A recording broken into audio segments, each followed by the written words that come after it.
Okay, so one thing that I wanted to tell you about or an update on is the dopamine detox and how it's going. This is something I wanted to talk about on several of the past episodes because it really helps cleanse your mind. Think about like a dirty plate.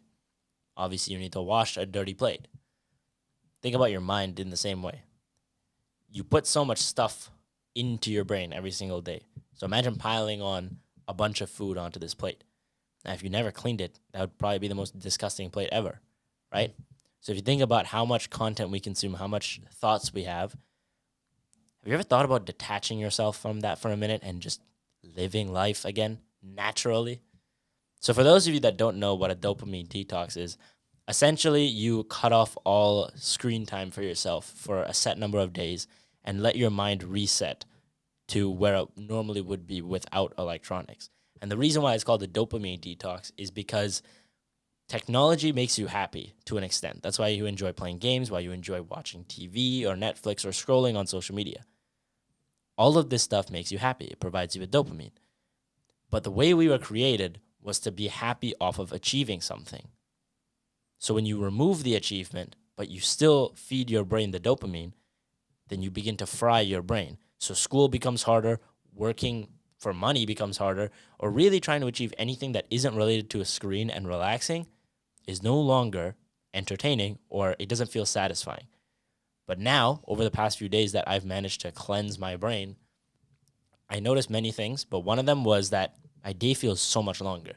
So to all of you out there, I suggest giving it a shot at least once within the next year. I would say the only issue with it is that our society nowadays kind of discourages it.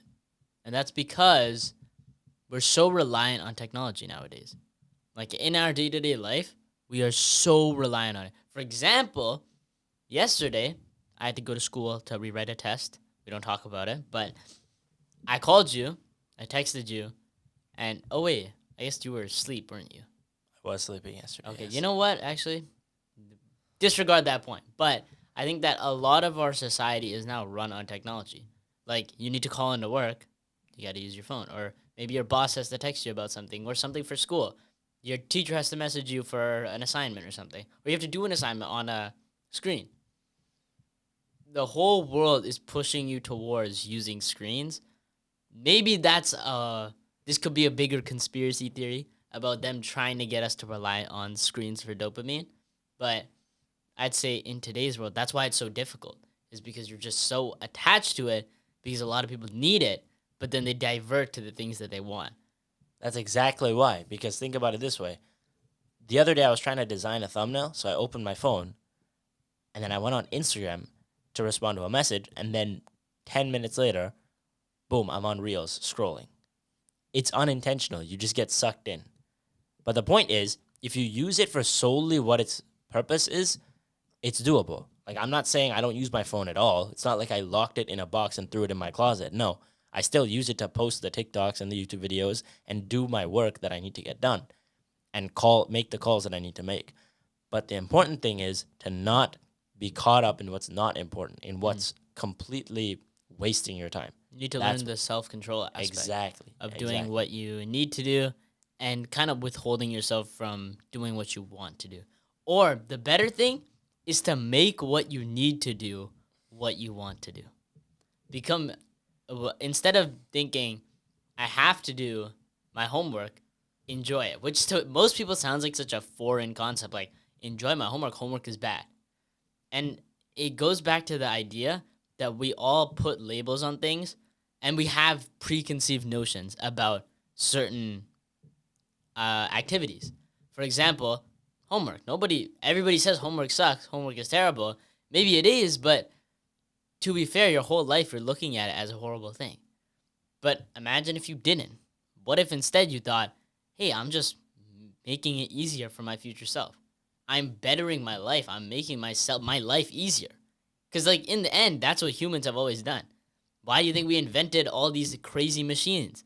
Why do you think we have Uber Eats and Uber, like driving, or all this stuff that's easy? Because we make life easier for ourselves. We make it more comfortable. So think about it. If you studied now, what happens down the line? Your test becomes what? Less stressful. you're more relaxed, you're more comfortable. So all you're doing is just sacrificing the current comfort for a better comfort in the future. And to me, you should see that as enjoyment. Well, think about it this way. That's why I said that a dopamine detox is so important, because typically you're supposed to feel good about studying, about doing your homework, about making it easier for yourself in the future. But you don't feel that because now in the back of your mind, you're thinking, hey, I could totally be scrolling on Instagram right now and just relaxing, but instead, I have to study for my math test. I have to do my homework. But if you took away that comfort, the option to scroll on social media, if you took that away, what would you do with your time? You wouldn't just sit there and spend hours laying in bed. No, you would get to work on something. You would study for something. You'd read a book. Those are the things you should feel happy about. And that's why I'd strongly recommend trying to clean up your brain, because you don't understand how long it's been waiting to be cleaned. Yeah, and I think you have so many things in your brain that you want to do.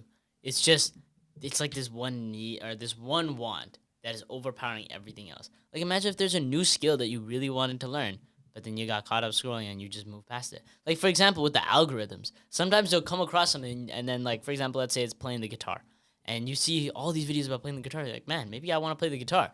But instead of thinking, you know what, let me go and like rent a guitar or something and maybe try it out. What if I'm finding a new passion? Instead, you kept scrolling and then you moved on to the next bubble. And then you'll get trapped in that bubble. And then you'll scroll about that. And I've done this, like I've seen it. Like for example, snowboarding. I don't know where it came from. I remember one of my friends talking to me about snowboarding once, and I know my phone is listening. And now I was getting all these snowboarding videos, and I was like, man, what if I start snowboarding? Like that'd be pretty cool. I've already done it once. Maybe I go again. And then it like clicked for me that, oh my God, I just randomly sparked up an idea to do something because of something I saw on the internet. But instead of going and doing it, I kept scrolling and then I hit the next bubble. And that's what a lot of people don't understand is you have all this information out there.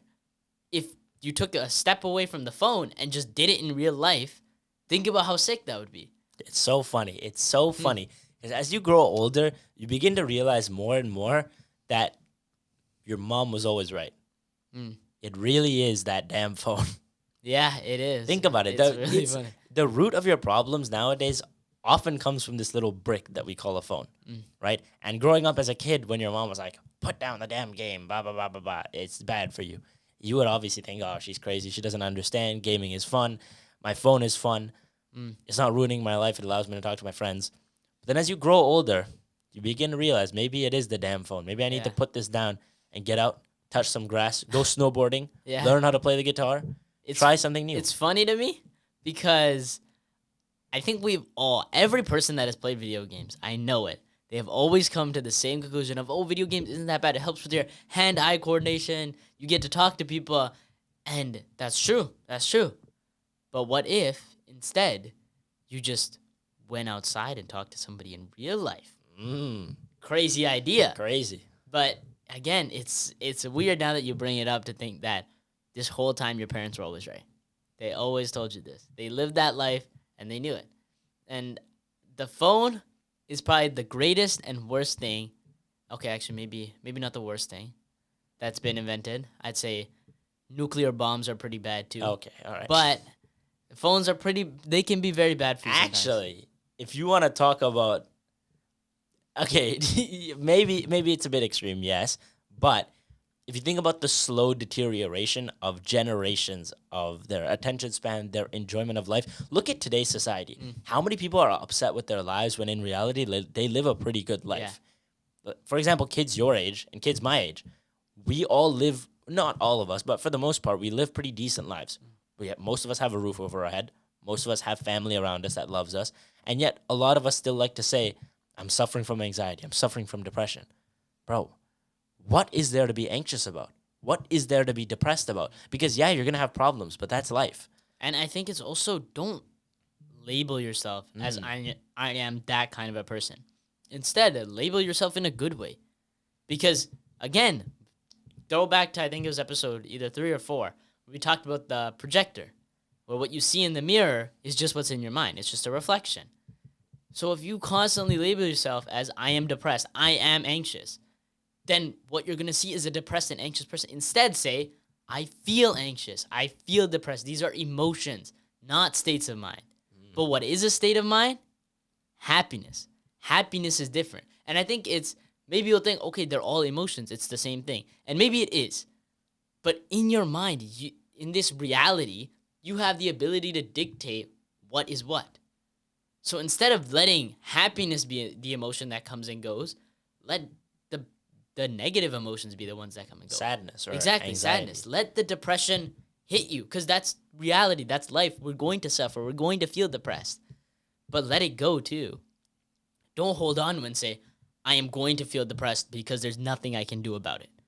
Because maybe, I don't know about the science behind it, and I know it's kind of dodgy about, the chemical imbalances and stuff. I'm not a doctor, so I'm not going to attest to that. But I believe that there is a very strong, there is a truth in telling yourself what you need to hear. And what you need to hear is, you are not depressed, you feel depressed. And that would help, I think that would help a lot of people escape from the mindset, because the mind is the most powerful thing on this planet. That's what I truly believe. Well, it is a fundamental truth, because if you break it down, if you could say anything is stronger than the brain, let's say an atomic bomb is stronger than the brain, what created the atomic bomb? Exactly. Somebody's brain. Somebody had this genius idea, or I guess maybe, I guess it is genius, even though it was used for negative intentions, a genius idea to advance beyond what we thought was capable, to go beyond the limits of what we thought was possible. Yeah. So anything that you could possibly say is more powerful than the brain, that answer is simply wrong. Unless you're a religious person or somebody who believes that everything happens for a reason, the universe, God, whatever you want to call it, I'd say that might be a higher plane of existence than our mind. But the mind, it constructs your reality. The way that you perceive things is always a result of your mind. And it's interesting to me because, again, it's the same way that two people could look at the same situation and just see them in completely different manners. I saw a story, and I'm so sad I don't know this guy's name because he makes really good content. He's like the buff guy. He's got a beard and like kind of longish hair. He's always wearing a hat and a tank top. You know who I'm talking about? No idea. I'll toss a picture of him up here for those of you that know him. But I saw a story by him where he talked about how him and his wife were walking down like the Las Vegas Strip, or his girlfriend, I don't know. And they're walking, and this guy walks past, and he bumps into his girlfriend, and then he says, "Watch where you're going, you skinny B-word." I will not swear on the podcast. And she said, "Oh, you think I'm skinny? Thanks." And to him, it was a realization of, really, this guy meant it as an insult, but instead, she took it as a compliment. Because it's all about what's in your mind, what you choose to be reality. Don't be delusional. I think that there is objective reality, but when it comes to your state of mind, to the way that you perceive things, that's up to you. So instead of labeling yourself, instead of thinking about yourself in a negative way, be happy about who you are and know that you are a happy person. You're just currently feeling whatever this negative emotion is. Exactly. And interestingly enough, people who label things tend to also be the ones that find the negative in any situation. If you continuously say, I'm depressed, I'm anxious, you will be the person who sees, obviously, the glass half empty analogy, right? Of course, there's still the same amount of water in the glass, but how you look at it completely changes how you feel. If somebody says, oh my God, I have half a glass of water left, that's great, I'm feeling thirsty. But if somebody says, I'm thirsty, I wish I had more than half a glass of water, now you start to feel those negative emotions, right? And it was interesting because I saw a video where somebody said that there will always be people who find fault in anything. No matter how good of something you post, someone will find a problem with it. And it relates me to a video I saw several months ago, but I wrote it down specifically so that I could talk about it on the podcast. And the video was a bunch of burnt food, like slides of burnt food, burnt chicken, burnt vegetables, everything just completely burnt to a crisp. And the caption was, "My life without my mother." So saying that obviously moms make great food, and it wasn't just applying to food, it was life in general. My life would not be as good as it is without my mom. So it was clearly just an appreciation post. But there were people in the comments saying, oh, so now all of a sudden moms are only good for cooking? Wow. Those people are helpless. At the end of the day, they're going to consistently find something wrong with anything you post. But at the same time, there are people who look at that post and say, I love my mom, just like this guy, and I love the message he's pushing. everything is up for interpretation. So how you perceive things is important. Always train yourself to see the good in it. And funny enough, in all of our TikTok videos, there's this one guy. I'm giving him a shout out right now. I don't know if he actually watches our YouTube videos. Muhammad, the GOAT. This guy comments on every single one of our TikToks. I love him so much. He makes me laugh every single time. But I was having a conversation with him in the comment section, and he was like, man, I wish that the people at my school didn't judge me for everything that I did, because they always seem to find faults with what I do. And I told them, that's life. There's always going to be people who find something wrong with you. You know, I have a crazy story, and I don't know if this story is true, but I heard it, and it's about Albert Einstein, where, you know, he's going around all these places giving lectures and stuff. But one day he wanted to go to an elementary school and help teach, like, math and science to these kids. And he goes in to the room, doesn't say anything, and he starts writing on the whiteboard, or the chalkboard, I guess. And he writes 1 + 1 = 2, 2 + 2 is 4, 3 + 3 is 6, all the way up to 10 + 10. But 10 + 10, he said, equals 21. Everybody knows that's incorrect. All the kids start laughing at him, like, oh, you're supposed to be the smartest man in the world. But look, you got such a simple question wrong. And he says, notice how none of you congratulated me for getting 9 questions right, but were so quick to jump and insult me for getting 1 question wrong. And to me, I thought, damn. Like, this was more of a connection that I had, because I've been having these thoughts recently about how we're so pushed to focus on the negative. In today's world, it is so hard to find the positive. People constantly push negative narratives. Like, for example, on the news, you open it up and you will see just tragic story after tragic story. But there's not a lot of people out there putting the positive things of the world. You don't hear about the good things that are happening. You hear about all the drama, all the terrible events going on, which I think are important to know about. But nobody tells you about, hey, guess what's going good in the world today? Because that's really what a lot of people need to hear. It's very true. That's very true. But that does allow us one great opportunity in life. You have the chance to find the good in the world. Because while it may not be readily available and presented in front of you on a silver platter like the drama is, that just makes it all the more satisfying when you find out, hey, there's good people in the world. Whenever you see a post that says, we removed this percentage of the garbage patch in the Pacific Ocean, Atlantic Ocean, where we've removed this much plastic from the ocean, you feel good about that. You feel happy. But nobody talks about that on the news. But when you see it, you're like, hey, my day just got a little bit better because the planet is a little bit better. So yeah, that's part of life. And I love that. I love what you said about how it's far more rewarding to find positivity when you have to search for it. Because again, the hardest things in life don't come easy. And when you really endure through all this negative stuff and you find the positive, you feel a hell of a lot happier that you found it. Like, for example, with us, I don't think if I had to actually really think about the good things in this world or the good things in my life, I would feel so happy when I found it. If everything that came into my life was good, then I wouldn't value it as good because I just see it as normal. I'd see it as neutral. It's because I experienced the bad, because I saw the negative, that I was able to find the positive and enjoy the positive. And part of enduring is never giving up. Because if you really think about life, the most important quality a person needs to have is the ability to move on, the ability to continue when everything sucks. Because like you said, life is more rewarding because you suffer, because you go through ups and downs. Without the downs, you wouldn't appreciate the ups, right? And when you work hard for something, when you finally achieve it after many failures, that's when you feel the best. You want a great example? This podcast right here, or any content creator for that matter. They didn't start out with millions of followers or hundreds of thousands of subscribers. No, it took time. It took many failed videos. It took many doubts of the moments of them saying, is this really going to work out? Should I just quit? Maybe content creation isn't for me. Maybe it's something else. Maybe it's playing sports. Maybe it's trying to become an Olympic athlete. Whatever it is that you're trying to do, many people give up before they succeed. And the worst part about that is, if you really break it down, if you never give up, can you lose? No. And it's funny because Andrew Tate said it in a video. He said, if you really gave it your all, if you tried your hardest and you refuse to give up until you win, you can't lose. if you really gave it your all. And a lot of people called them stupid. They said, oh, that doesn't make any sense. Sometimes you just lose. That's how it is. Yeah, you might lose this time. You might lose next time. But if you keep going, you never give up, and you keep going through every single loss, and you keep improving, one day you'll win. And that's the truth about life. He who refuses to give up will have anything he could have ever imagined.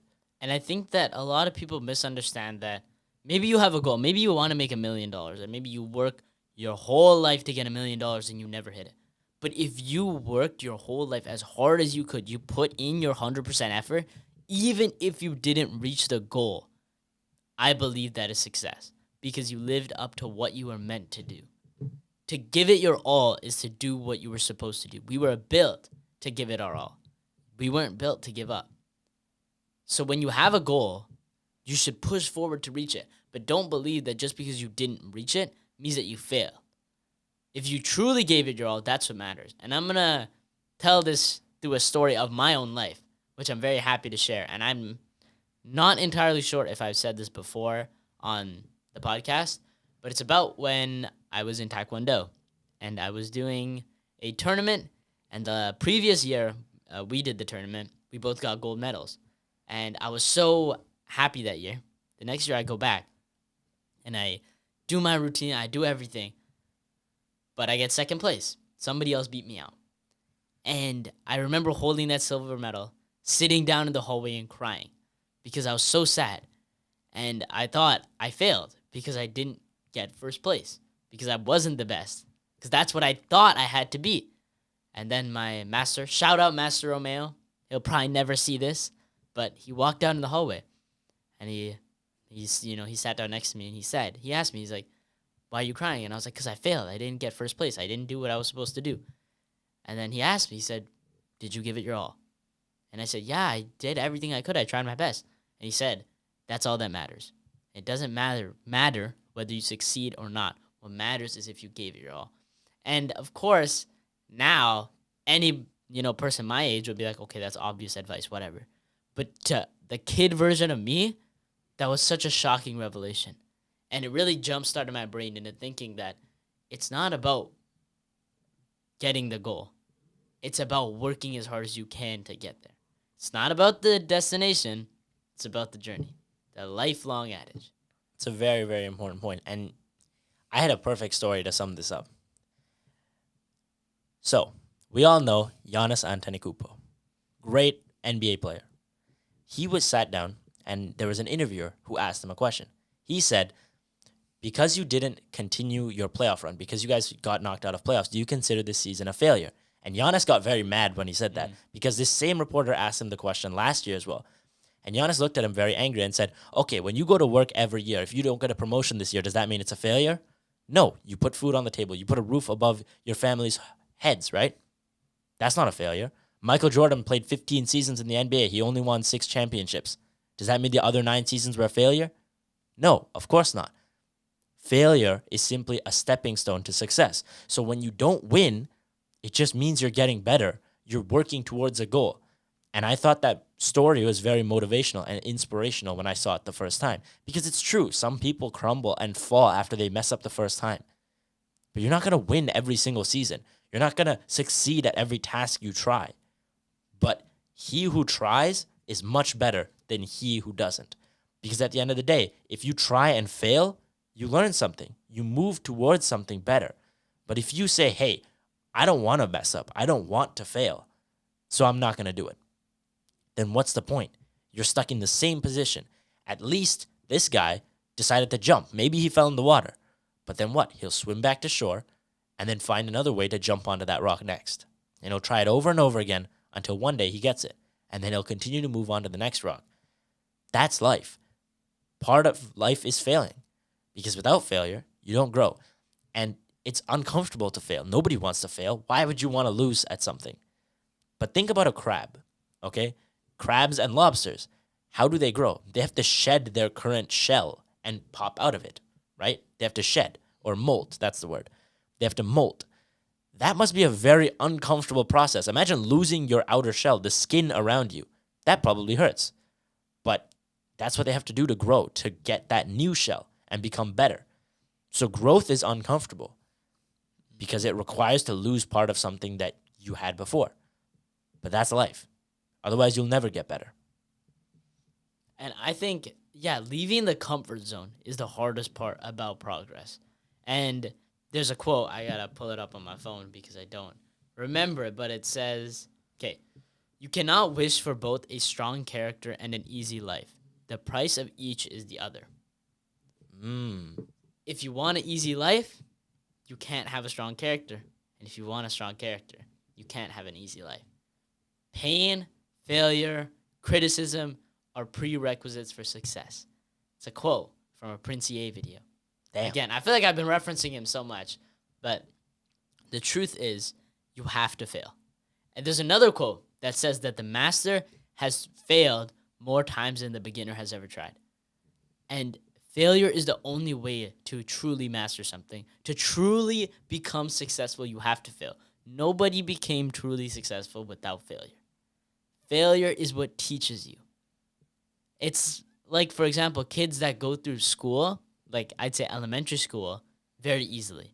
If all your classes, like you didn't have a problem with it. A lot of people have this notion that all these smart kids have life so easy. And I'm not saying that it isn't, because maybe it is. Maybe you don't have to try so hard in school.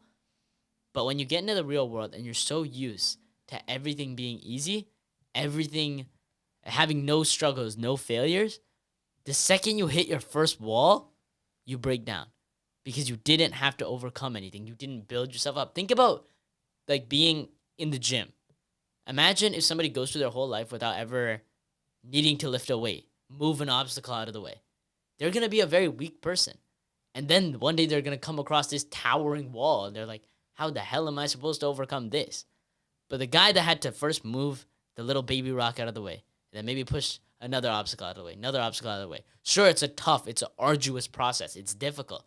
But when they get to the big wall, they'll be like, man, I've already done this before. I've been through these failures already, and that shaped me to be a stronger person. So these failures, these missteps that you think are terrible things are really what's shaping you up to be the strong person you're meant to be. That's crazy. Let's just pause for a minute. You dropped 3 quotes back to back to back. Yeah. That's sometimes crazy. Sometimes you got to do that just to emphasize it, because I think this is such an important topic for everybody out there. Give it your all and do not be afraid to fail. The fear of failure is one of the biggest killers of dreams and success. I was going to say, the fear of failure killed more dreams than actual failure ever did. Yeah. That's, if you're too scared. Okay, that was weird. I don't know why I made that sound. Pause. Sorry about that, guys. But I think it's just such a valuable lesson that failure is not bad. Failure is what you need to do. You need to fail. You've seen the clip of that guy, and he's giving I believe it was, no, maybe not a TED Talk, but he was doing some sort of speech in front of people. And he said, I started looking forward to getting rejected. For example, I told myself, I'm going to ask 50 girls out. 49 of them are going to say no. But on the 50th one, I'm going to get a yes. So he goes around. First girl rejects him. Obviously, that hurts.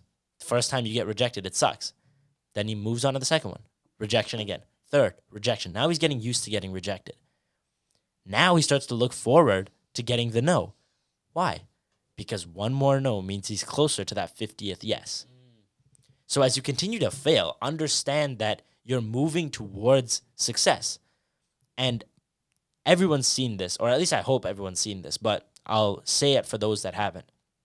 Imagine that there's a big iceberg, okay? Icebergs form underwater, right? They have a big portion underwater, and then they form a tip above the water. Imagine the tip of the iceberg to be success. Now, you might look at that tip and say, oh, that's success. I can get that easily.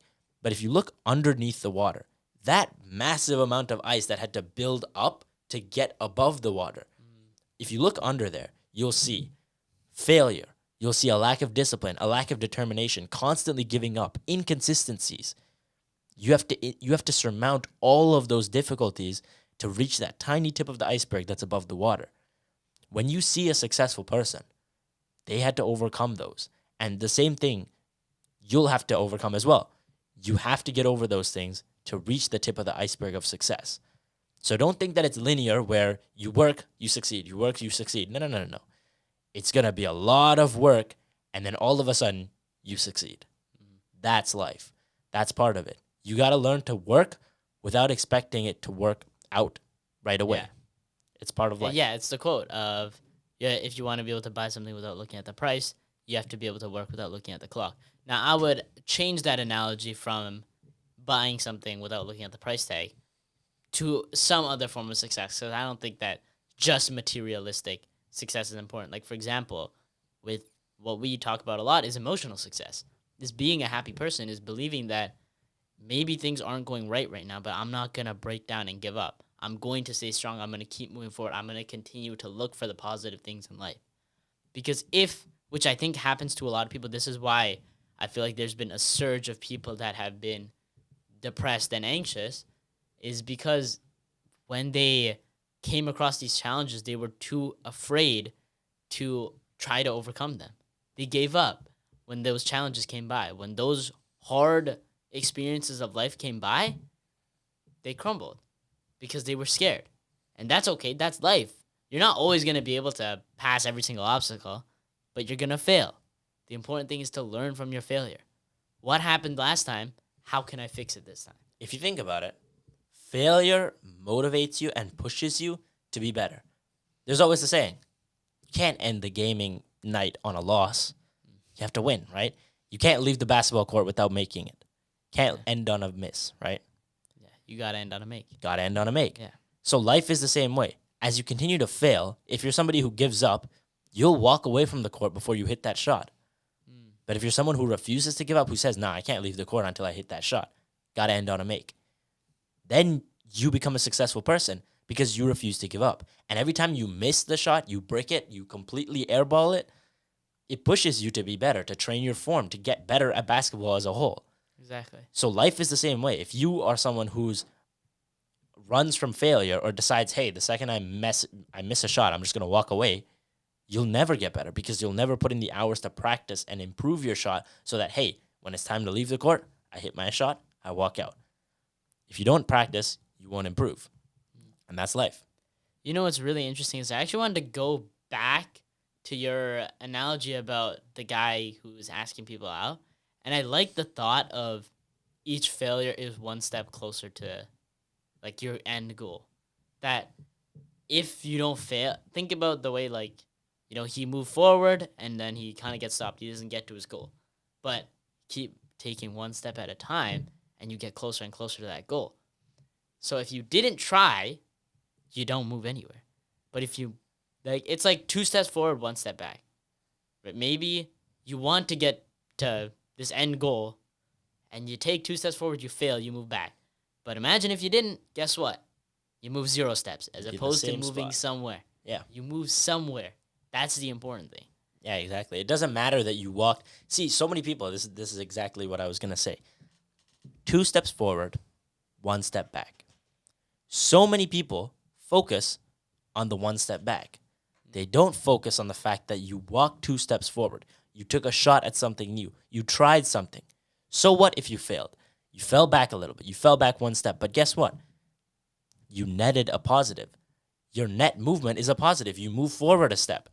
So don't be afraid that you're falling back 1 step, whether it's asking a girl out, whether it's starting a business, whether it's getting in the gym and trying a PR. You might fail, but you tried it, and that's 2 steps forward already. So yeah, you're going to fail and fall back, but guess what? 2 steps forward, 1 step back again, and you're up again. You keep moving, you keep moving, you keep moving. And that's life. That's how you get better, is constantly moving forward. And now that I mentioned the gym, think about it that way. If you never failed a PR, the gym would be meaningless to you. For me, I remember one day I walked into the gym with such confidence that I was going to bench 185 today. I sat down on the bench. I was ready. Pulled the weight down. I'm ready. Go down. On the way up, I'm about an inch away from the clear zone. If you've ever benched before, you'll know that when you get it past a certain point, the last locking out bit is very easy. I'm 1 inch away from hitting that portion. You see it in the video because I recorded it. I'm so close. And then I failed. I couldn't push it past that 1 inch. And I was so mad at myself. You can see myself screaming at myself in the video. I tried it again right after that. Failed again. I was so mad. But the next week I said, you know what? I'm going to do it again. And I tried it again. But this time it went differently. And I did it. And now that's a highlight of my gym career, is that moment where I failed, where it sucked, where everybody saw me fail my bench PR. But then what?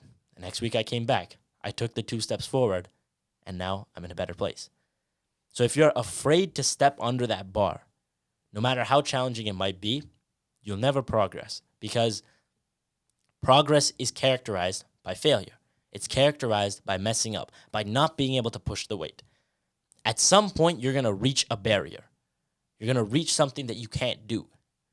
But if you're the guy who says, okay, I just got to train a little harder and then come back and do it again, you'll never lose. Once you develop the mindset of, I'm starting to forget what I was going to say. But the mindset of, I don't want to give up until I'm at where I want to be, that's when your life is really going to change. Like, for example, with me, I've been drumming for a while, and I'm drumming with my school band. And I realized that, man, I'm not the greatest. I've never had anybody teach me. Everything I've learned is self-taught. And we got this song, and I was like, man, this is a hard song. And my teacher's like, it's okay. We're just going to have 2 people play this song. And I was like, no, there's no way. Somebody else can play this with 1 person. Somebody I know can play this with 1 person. Why can't I do it? And I realized it's just because I haven't been working hard enough. And the thing is, my band teacher tells me, like, hey, it's okay. I'm not going to blame you. You know, it's a really hard piece, so it's fine. We'll just have 2 people do it. It's okay. But I'm not okay with it, because that's not who I am. I don't want to give up. I want to get to there. Maybe that goal is lofty. Maybe I probably won't get there. It's the same way if somebody asks me in school, hey, what do you think you're going to do in the future? I say, I know I'm going to make $1 million. I know for a fact that I'm going to make $1 million. And all these people are like, yeah, you're crazy. You're dumb. It doesn't matter. Maybe it is an out of this world goal. Maybe I will never reach it. But the truth is, I will not give up until I do. That's the most important thing, is to have that mindset of, I am not giving up until I get there. Well, nothing is going to stop me from that. The saying that if you shoot for the moon, even if you miss, you land among the stars. That's a very cliche saying. Everyone has heard it before. But if you really break it down, there is so much truth to it. As you consistently aim for something unrealistic, even if you fall a little bit short of it, you're still far further away from where you were before than you would have been if you had been aiming for the stars. Because imagine, if you were just trying to get to the stars, if you just tried to stay within what's realistic, you would not get that far in the first place. Because if you shoot for the stars and you fall short, guess what? You're back in the atmosphere. Yeah. But if you shoot for the moon and you miss and you land among the stars, hey, that's where you wanted to go anyways. Now you're in space. Congratulations. You're way further off than you would have been if you had aimed for the stars. And it was a video by, I believe his name is Brian Tracy. And he said that if you think that something is unrealistic, whoever says that is simply wrong. Because all of this that we have around us was made by somebody who believed that it was possible, who believed that anything is realistic if you work hard enough for it. For example, the Wright brothers. Everybody told them, hey, you cannot make a plane. That is not possible. You're not going to be able to do it. What did they do? They made a plane. Humans can't fly, people said. Yeah. And guess what? They made that possible. And the same way, I know we keep relating this back because I think this is one of the main reasons that we started this podcast, is a doctor might tell you you're depressed, and say that it's all in the brain. You can't do anything about it. But I don't believe that. I believe that you can change it. That you can change this mindset. You can make your life better. You can stray away from that demographic, because it's all up to you. It's all about where you want to go. And it's a quote of, how big would you dream if you knew you couldn't fail? Dream that big. That's how big you should dream. And then chase that dream. But don't be afraid when you fail, because you know that it's part of the process. Yep, you have to trust the process. And interestingly enough, like you said, if you were to dream as big as you imagine, like whatever you wanted in this life, imagine that it could be yours. If you worked for it, would it really be so bad if you didn't hit that? And like you said, if a doctor says, it's in your brain chemistry, you're depressed, you can't do anything about it. If I sit here and I say, oh man, the doctor's right, it is what it is, I'm depressed, Now what? I'm sad. But if I go against it, if I say, I'm not depressed, it's not in the brain, I can change it, it's in my hands. Now what? Now I work towards something and I feel better. So even if it may not be objectively true according to science, if it makes you feel better and you start to believe it and your life gets better because you believe that it's in your hands, isn't it better to believe in what makes you feel better than what's true? Because who cares what's true?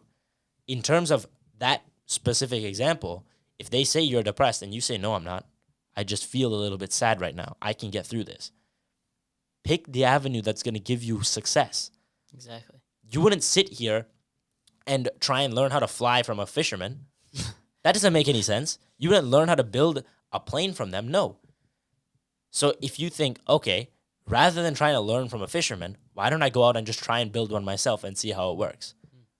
You're often going to find the answer to that much more frequently in trying it for yourself and choosing the best path that way. And if you want to bring it back to science, if a scientist gave up after one failed experiment, they'd never win, right? They'd never truly come across that Nobel Prize winning experiment. And it's a saying that I wrote down. If we try 10 experiments and none of them work, we have a choice. We can take it personally and think of ourselves as a failure and question our ability to solve the problem. Or we can recognize that we've ruled out 10 ways that don't work, bringing us closer to a possible solution. So people look at failure in two different ways. One group of people looks at it and says, hey, I can't do it. There's no way. I'm just not that guy. I'm not capable. But the second group, the successful group, the ones that win in life and get what they want, they're the ones that say, oh, I failed. Okay, that didn't work. Let's try something else. That's just the truth about life. Yeah. Imagine if you're playing a video game. You're on a hard level. Let's say you're playing Mario, okay? You got to jump on this Goomba's head, bounce up here, and take this jump pad, or else you're going to fall into the lava and die. Now imagine if you failed the first time and you're like, oh, I have no idea how to get past this level. I give up.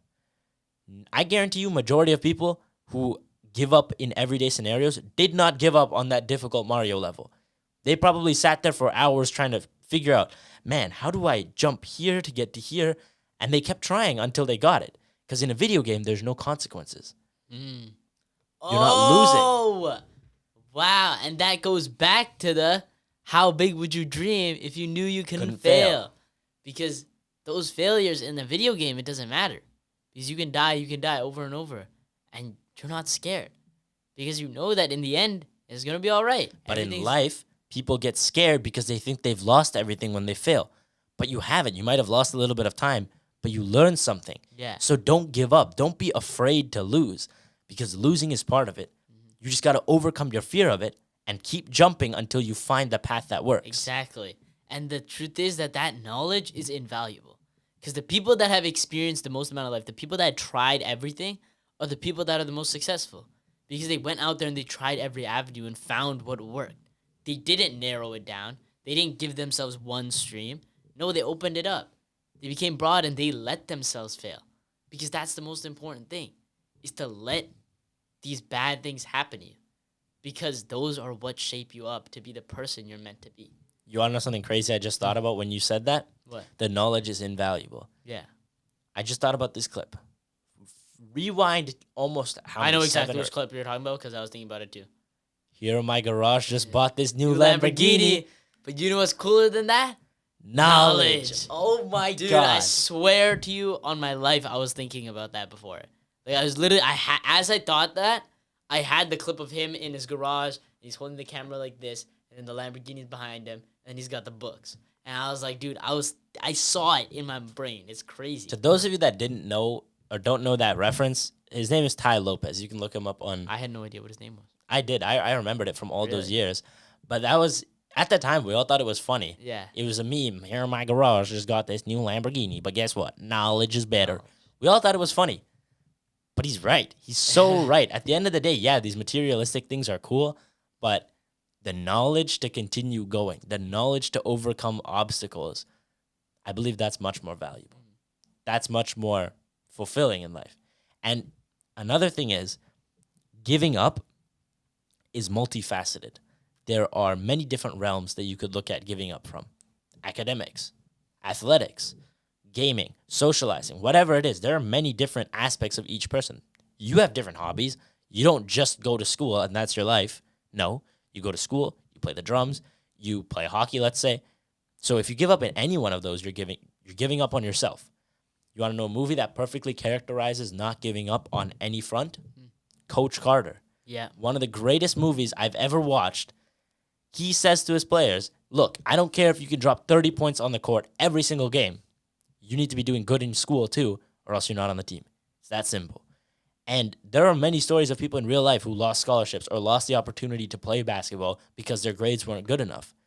So why would you shoot yourself short on any facet of life? Always give it 100%. Always try your best because you never know what's going to come back and bite you.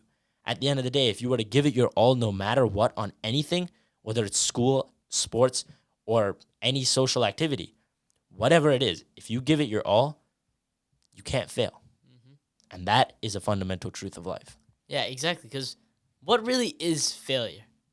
That's the real question. Is that we believe failure is, missing your mark, missing what you intended to do.